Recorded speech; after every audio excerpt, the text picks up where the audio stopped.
अस्सलाम वालेकुम, नमस्कार, जय साथी, मोहम्मद इरफान खादरी।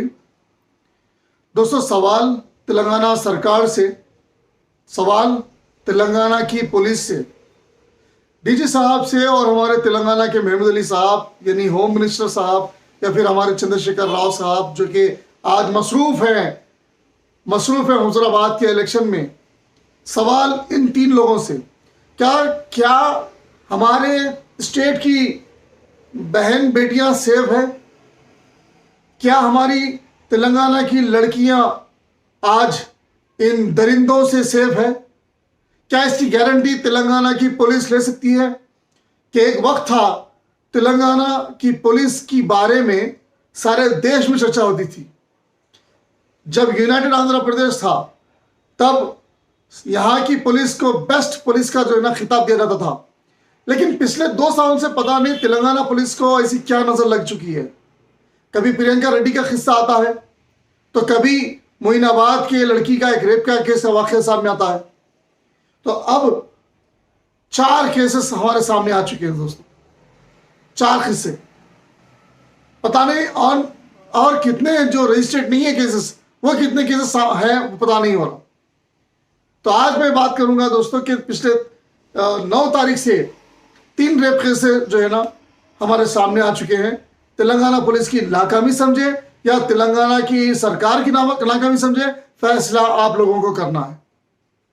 दोस्तों, पिछले 9 तारीख के दिन जब हम देश में एक लड़की का रेप हुआ था दिल्ली में, उसका जब हम 9 तारीख के दिन बड़ा प्रोटेस्ट कर रहे थे, कैंडल मार्च कर रहे थे, देश भर में उस लड़की की और उसके घर वालों की उसको पुरसा दे रहे थे, तो उसी दिन जो है एक वाकया पेश आता है दोस्तों, सैफाबाद से। सैफाबाद की एक मासूम सी 6 साल लड़की के साथ उसी का रहने वाला पड़ोसी बदसलूकी करता है और उसके बाद उसका गला घोट के उसको मार दिया जाता है। अब मैं इसलिए पुलिस की नाकामी कह रहा हूं दोस्तों कि पुलिस को जब पड़ोसियों ने, जब अतराफ के लोगों ने कहा कि जिस लड़की के घर के बाजू रहने वाला शख्स बड़ा गलीज इंसान था, गांजा पीता था, गांजे का नशा करता था, तब पुलिस ने उन पड़ोसियों की बात को नहीं सुना और दूसरी जगहों पर जो है सर्च करने लगे।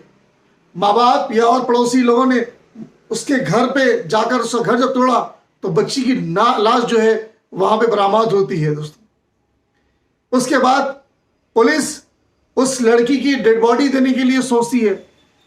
माँ बाप इस तरीके से जो है ना कोशिश कर यह पता लगाते हैं कि वो उस लड़की का पहले रेप होता है, उसके बाद उसको कत्ल कर दिया जाता है।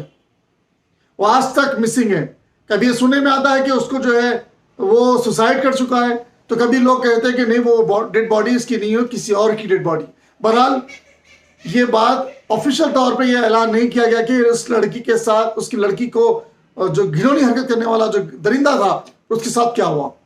और उसके बाद फिर कुछ ही दिन के बाद पुलिस को चाहिए था कि लड़कियों की हिफाजत करें, मासूम बच्चों की हिफाजत करें, लेकिन फिर उसके बाद जो है कुछ दिन के बाद फिर एक वाकया पेश आता है मंगलहाट के पास। प्रसाद के नाम पर लड़की को बुलाया जाता है और उसके साथ भी घिनौनी हरकत की जाती है।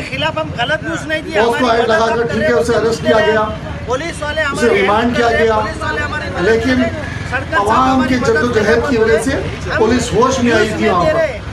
और उसके बाद उसी दिन का वाकया जो बहादुरपुरा पुलिस स्टेशन लिमिट के अंदर एक स्कूल के मैनेजमेंट के लोगों ने एक मासूम सी लड़की के साथ छेड़छाड़ किया, वहां का एक केस का वाकया आता है। फिर आज जैसे ही हमारी नींद खुली तो मैंने एक वीडियो देखा, संगा रेड्डी का एक वीडियो। लोग कह रहे हैं कि संगा रेड्डी का चौर मेन रोड का एक वीडियो है जो वायरल हो रहा है वीडियो। उसमें ये बात सामने आती है दोस्तों कि उस लड़की के साथ भी बदसलूकी करने की कोशिश की गई।